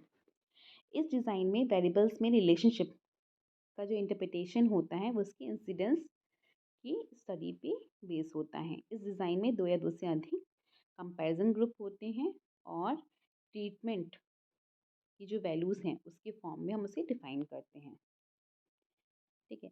और फिर ट्रीटमेंट देने के बाद हम उसके ऑब्जर्वेशन करके देखते हैं कि डिपेंडेंट वेरिएबल पे क्या इफ़ेक्ट पड़ा है। मान लिया जाए कि कोई रिसर्चर ये देखना चाहता है कि ऑक्यूपेशन मतलब ये देखना चाह रहा है कोई रिसर्चर कि व्यक्ति की जो इनकम है उसका उसका व्यक्ति की जो इनकम है उस पर उसके ऑक्यूपेशन पे का क्या असर पड़ता है। ठीक है, तो इसके लिए वो स्टडी करेगा कि मान लिया कि जो रिसर्चर का ऑक्यूपेशन है यहाँ पे ट्रीटमेंट हो गया, उसके बेस पे वो 2 ग्रुप तैयार करेगा, मेडिकल डॉक्टर्स और दूसरे इंजीनियर्स। ठीक है, और यहाँ पे जो ऑब्जर्वेशन यहाँ जो आएगा वो उसकी मेज़रमेंट को बताएगा। तो इस तरह से 2 तरह के कंपैरिज़न ग्रुप हमारे पास आ जाएँगे सामने निकल के। एक ग्रुप मेडिकल डॉक्टर्स का, दूसरा हमारे इंजीनियर्स का हो जाएगा। ठीक है, और दोनों की जो इनकम होगी वो सिग्निफिकेंटली अगर डिफरेंट आती है तो हम एक स्पेसिफिक कंक्लूजन पे पहुंच जाएंगे। देखते हैं कि सर्वे स्टडी है जिसको हम पैनल सर्वे, टेलीफोन सर्वे, मेल सर्वे, पब्लिक ग्रुप सर्वे, पब्लिक ओपिनियन सर्वे इस तरीके से कंडक्ट करा सकते हैं। पर जब रिसर्च डिज़ाइन की बात करते हैं तो इसमें हमें बताना पड़ेगा कि हम स्टेटिक ग्रुप कंपैरिजन डिज़ाइन करने वाले हैं, ये पैनल डिज़ाइन करने वाले हैं। वैसे तो बहुत तरह की डिज़ाइंस होती हैं, तो बहुत ही डिटेल फॉर्म में बताने का भी बहुत समय नहीं है। पैनल डिज़ाइन थोड़ा-सा बता देती हूँ कि पैनल डिज़ाइन अगर आप करने जा रहे हो तो उसमें भी क्या होगा, डिज़ाइन एक एप्रोप्रिएट टाइम के ऑर्डर में बंधी होती हैं, क्योंकि इसमें एक स्पेसिफिक जो कमी है उसको दूर करने का एक प्रयास किया जाता है। प्रयास एफ़र्ट करते हैं कि इस डिज़ाइन में 2 या 2 से अधिक बार में जो ट्रीटमेंट या ऑब्ज़र्वेशन होता है उससे डेटा कलेक्ट किए जाते हैं। जिसका रिज़ल्ट ये होता है कि इसमें डिफ़रेंट डिफ़रेंट टाइम इंटरवल पे, टाइम ऑर्डर पे हमें ट्रीटमेंट और ऑब्ज़र्वेशन करने की वजह से कई तरह के जो चेंज होते हैं, वो हम उसकी साइंटिफिक एक्सप्लेनेशन कर पाते हैं। तो इसको आप ऐसे दे सकते हो, आपने खूब सारे ट्रीटमेंट दिए, फिर ऑब्ज़र्वेशन किया, फिर ट्रीटमेंट दिए, फिर ऑब्ज़र्वेशन किया। अब आप सर्वे बनाने के लिए ये 3 जब आपको सर्वे करना है, ये 3 बुक को रेफ़र कर सकते हो, सबसे बेस्ट बुक्स हैं। पहले आप पूछोगे आइडेंटिफ़ाई योर रिसर्च क्वेश्चन, आपको पहले सर्वे करना है, तो पहले तो उस रिसर्च प्रॉब्लम से रिलेटेड रिसर्च क्वेश्चंस को आपको देखना पड़ेगा। फिर किस पॉपुलेशन पे करना चाह रहे हो उसको चूज़ करो पहले तो। वेरिएबल को चूज़ करो, किस तरह के इंस्ट्रूमेंट को यूज़ करके आप डेटा कलेक्ट करोगे, और जब ये सब चीज़ें हो जाएँ तो आप टेस्ट कर सकते हो। अब आजकल तो 2 ही तरह से ऑनलाइन सर्वे चल रहा है, या तो गूगल फॉर्म के थ्रू या सर्वे मंकी के थ्रू। पार्ट 2 अब हम स्टार्ट करते हैं, बहुत सारा टाइम टाइम चले गया उसमें। अब एक्सपेरिमेंटल डिज़ाइन क्या होती है? एक्सपेरिमेंटल डिज़ाइन सबसे इम्पोर्टेंट डिज़ाइन है साइकोलॉजिकल रिसर्च में, और काफ़ी पावरफुल मानी जाती हैं एक्सपेरिमेंटल साइंसेस में। ठीक है, अब एक्सपेरिमेंटल डिज़ाइन को हम 2 अर्थों में, 2 तरह से हम जानते हैं। एक जनरल टर्म में, यानी कि वो डिज़ाइन जिसमें एक्सपेरिमेंट रिसर्च के सभी स्टेप्स शामिल होते हैं, जैसे कि हाइपोथेसिस का एक्सप्रेशन से लेके इन कंक्लूजन तक पहुँचने में सारी चीज़ें जो भी आती हैं वो। ठीक है, मतलब कि जनरल मीनिंग में एक्सपेरिमेंटल डिज़ाइन का तात्पर्य साइकोलॉजिकल एक्सपेरिमेंट में जितने भी स्टेप्स होते हैं, इंक्लूडेड होते हैं, उन सब से होता है। ठीक है, और दूसरा अगर हम स्पेसिफिक मैनर में देखें तो कंपैरेटिवली अधिक से अधिक लोग ये मानते हैं कि एक्सपेरिमेंटल डिज़ाइन से तात्पर्य उन टेक्निक से, उन मेथड से या उन प्रोसीजर से होता है जिसके सहारे एक्सपेरिमेंटर आईवी में मैनिपुलेशन करता है, सब्जेक्ट को डिफरेंट डिफरेंट कंडीशंस में, एक्सपेरिमेंटल कंडीशन में बांटता है और एक स्टैटिस्टिकल एनालिटिकल टेस्ट का चयन करता है। ठीक है, तो बेसिकली एक्सपेरिमेंटल जो रिसर्च डिज़ाइन है उसमें क्या-क्या होना चाहिए कि हम इंडिपेंडेंट वेरिएबल में मैनिपुलेशन कर सकें, सब्जेक्ट को एक्सपेरिमेंटल कंडीशंस में असाइन कर सकें और एप्रोप्रिएट स्टैटिस्टिकल टेस्ट का यूज़ कर सकें। ठीक है, अब इसमें 2 तरह के क्राइटेरिया हम यूज़ करते हैं, कंट्रोल प्रोसीजर और number of group of subject. Research design में एक्सटेन्यूअस वेरिएबल को कंट्रोल करने के लिए कई तरह की हम टेक्निक्स का सहारा लेते हैं, जिसको हमने अभी प्रीवियसली पढ़ा कि constancy, elimination, balancing, counter balancing, randomization का सहारा लेते हैं। जितना ही ज़्यादा हम इसको यूज़ करेंगे उतना ही प्योर रिजल्ट हम दे पाएंगे, तो ये कंट्रोल प्रोसीजर है। Number of group of subject क्या है कि एक्सपेरिमेंटल डिज़ाइन में जो सब्जेक्ट की ग्रुप्स की जो संख्या है उसको भी ध्यान में रखा जाता है। जनरली इस चीज़ को ध्यान में रखते हुए एक्सपेरिमेंटल डिज़ाइन को 2 पार्ट्स में बाँटा जाता है, सिंगल ग्रुप डिज़ाइन या सेपरेट ग्रुप डिज़ाइन, है ना? सिंगल ग्रुप डिज़ाइन जो है उसको हम विदिन सब्जेक्ट डिज़ाइन भी कहते हैं, और जो हमारी सेपरेट ग्रुप डिज़ाइन है उसको हम बिटवीन सब्जेक्ट डिज़ाइन भी कहते हैं। सिंगल ग्रुप डिज़ाइन या जो हमारी सेपरेट ग्रुप डिज़ाइन है, ऐसी डिज़ाइंस को कहा जाता है जिसमें सब्जेक्ट के एक ही ग्रुप को हम इंडिपेंडेंट वेरिएबल की सभी वैल्यूज़ में से क्या कराते हैं, सामना कराते हैं। दूसरे शब्दों में अगर हम कहें तो डिज़ाइन के एक ही समूह में सभी तरह की एक्सपेरिमेंटल कंडीशंस फॉलो होंगी, और one group pre test post test design यानी कि सिंगल ग्रुप डिज़ाइन का एक अच्छा एग्जाम्पल भी माना जाता है इसको। और सेपरेट ग्रुप डिज़ाइन की बात करें तो इसमें क्या होगा, आईवी की जो वैल्यूज़ हैं अलग अलग ग्रुप्स पे अलग अलग तरीके से फॉलो होंगी। ठीक है, यानी कि इसमें जो एक्सपेरिमेंटल कंडीशन है उसके लिए सेपरेट सेपरेट ग्रुप्स होंगे। अब हम स्टार्ट करते हैं एक्सपेरिमेंटल रिसर्च डिज़ाइन से। इसका आप लोग वो देख ही रहे होंगे। एक्सपेरिमेंटल रिसर्च डिज़ाइन में बेसिकली कई सारे टाइप्स दिए गए हैं। पहले तो हम उन्हीं लोगों को लेंगे, the people who participate in the experiment, the independent variable और variable which are also called the treatment variable. These are the variables the researcher manipulate during the experiment. आपको पता ही है द डिपेंडेंट वेरिएबल और the effect that the researcher measures, इसको measure करेगा। Dependent variable वो हैं, और plan for controlling extraneous variable, कि आप क्या प्लान लेके चल रहे हैं एक्सटेर्नस वेरिएबल को कंट्रोल करने का। अब इसमें इतने सारे इसके क्या दे रखे हैं, सब टाइप्स दे रखे हैं। Post test only control group design, pre test post test control group design, Solomon 4 group design, और randomize post test only control group design, randomize matched post test only control group design, pre test post test control group design, randomized factorial design. अब बहुत सारे हैं, ये इसके experimental design के symbols हैं। ये आप एक बार देख लो अच्छे से। अब post test only control group design क्या है? Post test only control group design, जैसा कि आप देख रहे हो इसमें दो तरह के ग्रुप्स होंगे, एक्सपेरिमेंटल ग्रुप और कंट्रोल ग्रुप। दोनों को ही आप रैंडमाइजेशन कर दोगे, फिर एक्सपेरिमेंटल ग्रुप को ट्रीटमेंट दोगे, फिर उसको का जो ऑब्जर्वेशन है वो कर लोगे, यानी कि मेजरिंग कर लोगे। कंट्रोल ग्रुप में आप कुछ भी नहीं करोगे, मतलब कुछ भी दोगे नहीं, और क्या कर लोगे, मेजरिंग कर लोगे सीधे। तो ये हमारा हो जाएगा post test control group design. Post test only control group design हो जाएगी। देख लीजिए एक बार इसको अच्छे से। फिर हमारा O1 और O2 का हम क्या कर लेंगे, कैलकुलेट कर लेंगे और इफेक्ट देख लेंगे।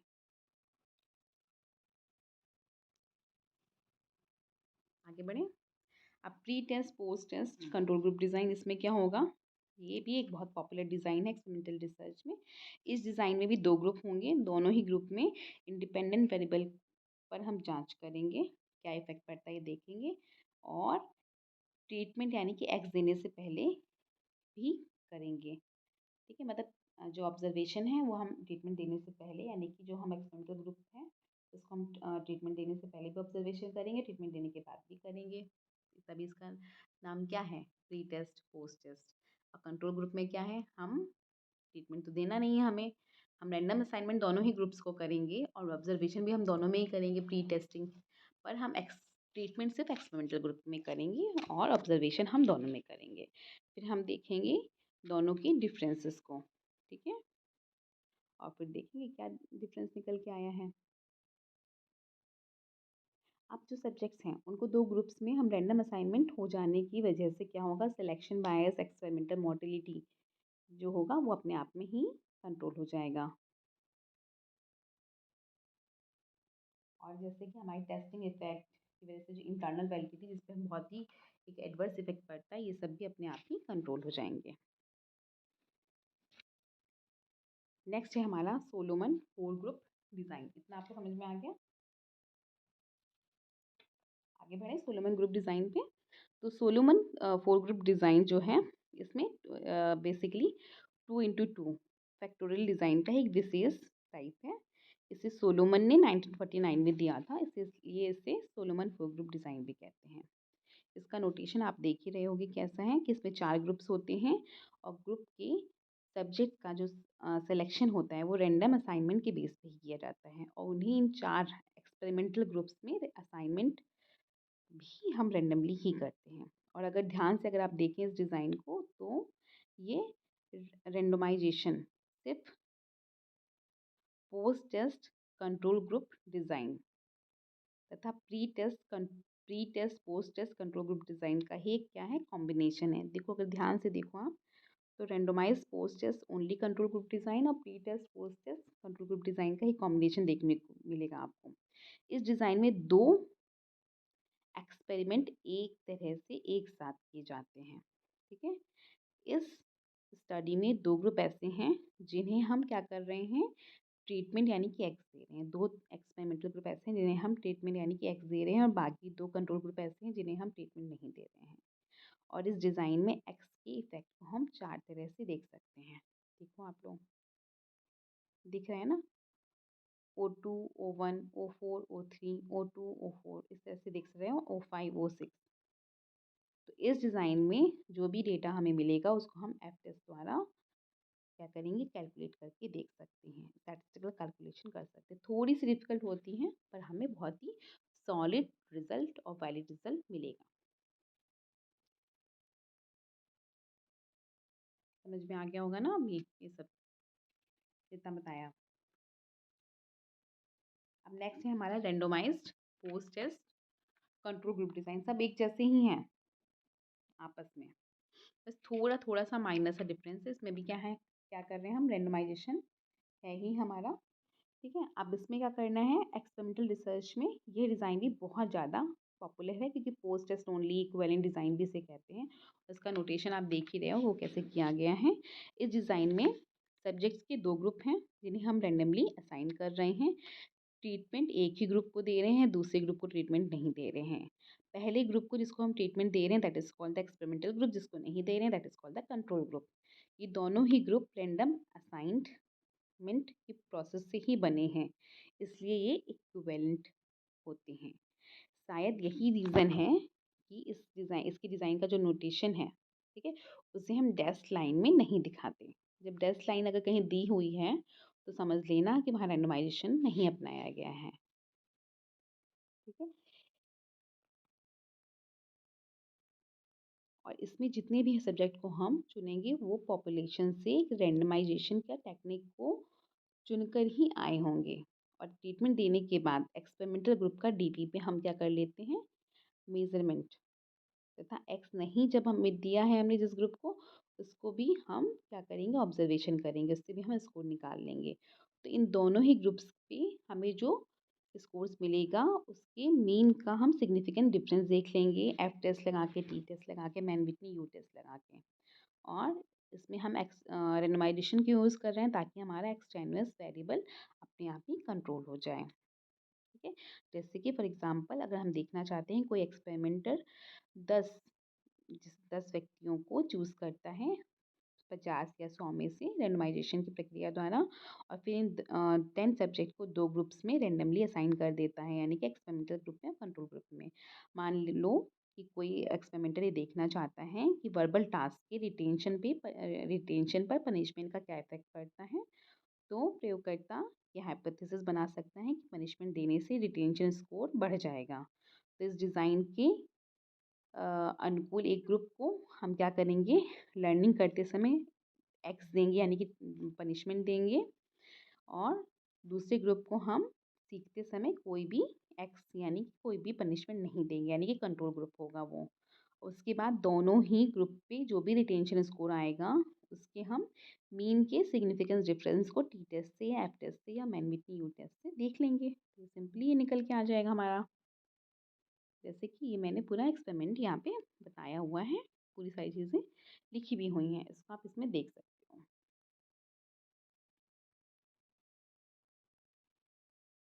अब है randomized matched post test only control group design. यह डिज़ाइन भी क्या है, randomized post test only control group design से। सारी डिज़ाइन आपस में मिलते जुलते हैं, बस नोटेशन ध्यान रखना, या नोटेशन आपके सामने आएगा तो वो आप समझ जाओगे। बस इसमें डिफरेंस क्या है कि जो हमारा randomized post test control group design जो है उसमें एक्सट्रेनियस वेरिएबल को कंट्रोल करने के लिए हम रेंडोमाइजेशन टेक्निक यूज़ कर रहे हैं। इसमें क्या कर रहे हैं हम, मैचिंग टेक्निक यूज़ करेंगे, या रेंडोमाइजेशन और कॉन्स्टेंसी दोनों ही टेक्निक यूज़ करेंगे इसमें, बस इतना ही डिफरेंस है। बाकी चीज़ें एक ही जैसी हैं कि हम डिज़ाइन में 2 ग्रुप्स लेंगे, दोनों का इनिशियल सिलेक्शन जो होगा पॉपुलेशन से रैंडमाइजेशन के तहत होगा। फिर इनको इनको हम एक्सटेंडियस वेरिएबल को कंट्रोल करने के लिए मैच करा देंगे, ताकि जो हमारा डिपेंडेंट वेरिएबल है वो इफ़ेक्टेड ना हो। फिर इसके बाद क्या होगा कि एक ग्रुप को ट्रीटमेंट देंगे, दूसरे को ट्रीटमेंट से क्या होगा डिप्राइव रखा जाएगा। फिर डीवी पे जो भी परफॉर्मेंस आएगी, जो भी स्कोर आएंगे, उनको कलेक्ट कर लेंगे। फिर इन दोनों का significant difference of the mean हम देख लेंगे, जैसे कि जो पहले एग्जाम्पल हमने दिया था आपको। ठीक है, इसमें भी आप देख सकते हो मैचिंग हम कैसे कर रहे हैं कि हमने सभी 10 बच्चों को आईक्यू टेस्ट करा के हमने उनकी आईक्यू चेक कर ली। ठीक है, अब हमारे पास आईक्यू आ गई 10 की। अब हम कंट्रोल ग्रुप और जो एक्सपेरिमेंटल ग्रुप है उसमें डिवाइड करेंगे। पर इसमें भी क्या होगा, देखो पहले ग्रुप में पहले वाले बच्चे को हमने 140 की बुद्धि वाला रखा था, दूसरे ग्रुप में भी हमने जो बच्चा है 140 वाली बुद्धि का है। फिर हमारा जो फिर से जो दूसरा स्टूडेंट है या दूसरा सब्जेक्ट है वो 130 आईक्यू का है, तो दूसरे वाले ग्रुप में भी 130 आईक्यू वाला गया है। हम ये नहीं कह सकते किसी ग्रुप में हायर आईक्यू वाले हैं या किसी में लोअर आईक्यू वाले हैं। ठीक है, तो हमने क्या किया, यहाँ पे मैचिंग टेक्निक को अपना दिया है। अब नेक्स्ट है पहले इसको देख लो एक बार अच्छे से, फिर हम लोग थोड़ा सा आगे बढ़ें।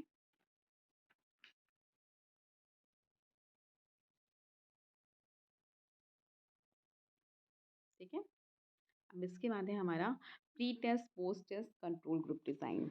अब इसमें क्या होगा, इस डिज़ाइन में भी 2 ग्रुप होंगे और दोनों ही ग्रुप को हम डिपेंडेंट वेरिएबल पे जांच क्या करेंगे, एक्सपेरिमेंट यानी कि एग्स देने से पहले कर लेंगे क्योंकि प्री टेस्ट है। और फिर उसमें एक ग्रुप को हम ट्रीटमेंट यानी कि इंडिपेंडेंट वेरिएबल देंगे और दूसरे ग्रुप को उससे डिप्राइव रखेंगे। और लास्ट में दोनों ही ग्रुप को हम डिपेंडेंट वेरिएबल पे मेज़र कर लेंगे और एक निश्चित कंक्लूजन पे पहुंच पाएंगे। इसका नोटेशन आप देख ही रहे हो क्या है।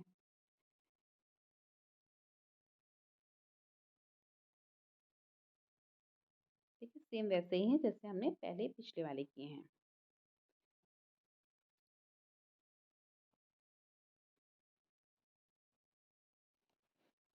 एक ये जो एक्सपेरिमेंट मैंने दिया है उसमें आप देख सकते हो, उसमें क्या किया गया है कि एक्सपेरिमेंटर या रिसर्चर देखना चाह रहा है कि ये देखना चाहता है कि effect of training on the arithmetic ability, training देने का बच्चों की अर्थमेटिक एबिलिटी पे क्या इफेक्ट पड़ता है। तो इसके लिए वो क्या करेगा, किसी भी फैकल्टी से, जैसे साइंस या मैथ्स साइंस फैकल्टी के बच्चे ले लो, समझ लो जो उनकी मैथ्स बीच की होगी, तो फिर वहाँ से 100 स्टूडेंट्स को चूज़ कर लेगा रैंडमाइजेशन के तहत। फिर उनमें से भी 10 स्टूडेंट्स को रैंडमाइजेशन के तहत चूज़ कर लेगा। इसके बाद क्या करेगा, इन 10 स्टूडेंट को पॉइंट टॉसिंग करके क्या कर लेगा, रैंडम असाइन कर देगा ग्रुप्स में। ठीक है, मतलब कि उसको पता चल जाएगा कौन एक्सपेरिमेंटल ग्रुप में जाएगा और कौन कंट्रोल ग्रुप में जाएगा। ठीक है, अब वो क्या करेगा, अब पहले ही वो इन सभी 5-5 बच्चे जो चले गए हैं ग्रुप्स में, उनका प्री टेस्टिंग स्कोर कर लेगा, यानी कि उसको O1 O3 मिल जाएगा। ठीक है, पहले वाले ग्रुप से O1 मिल जाएगा, दूसरे वाले ग्रुप से O3 मिल जाएगा। ठीक है, इसके बाद वो क्या कर लेगा, प्री पोस्ट टेस्ट कर लेगा। अब रैंडोमाइज फैक्टोरियल डिज़ाइन क्या है, आपको मैंने बताया था कि रैंडोमाइज फैक्टोरियल डिज़ाइन में कि फैक्टर्स होते हैं, आईवी के डिफरेंट डिफरेंट लेवल्स होते हैं, उसका इफेक्ट वो डीवी पे देखता है। ठीक है, अब जैसे 2 वेरिएबल्स हैं, 2 आईवी हैं, तो 2 इंटू 2, और 2 लेवल्स हैं, दोनों आईवी के 2-2 लेवल्स हैं, तो 2 इंटू 2 फैक्टोरियल डिज़ाइन। जैसे जैसे आईवी बढ़ेंगे वैसे वैसे उनके लेवल्स भी बढ़ते जाएंगे। अभी आपको मैंने अब और डिटेल में बताया था, तो इसको मैं और डिटेल में नहीं बता रही हूँ। यहाँ पे देखो 2 आईवी हैं, उनके 2-2 लेवल्स हैं, और एक आईवी के 3 लेवल्स है, 2 इंटू 2 3 फैक्टोरियल डिज़ाइन हो गया। अब ये देखो 3 आईवी हैं, उनके 2-2 लेवल्स हैं, 3 इंटू 2 फैक्टोरियल डिज़ाइन हो जाएगा, या 2 इंटू 3 फैक्टोरियल डिज़ाइन हो जाएगा। ठीक है, अभी आप लोग का होमवर्क हो जाएगा। ठीक है, और इसको आप करके लेके आइएगा। थैंक यू सो मच बच्चों।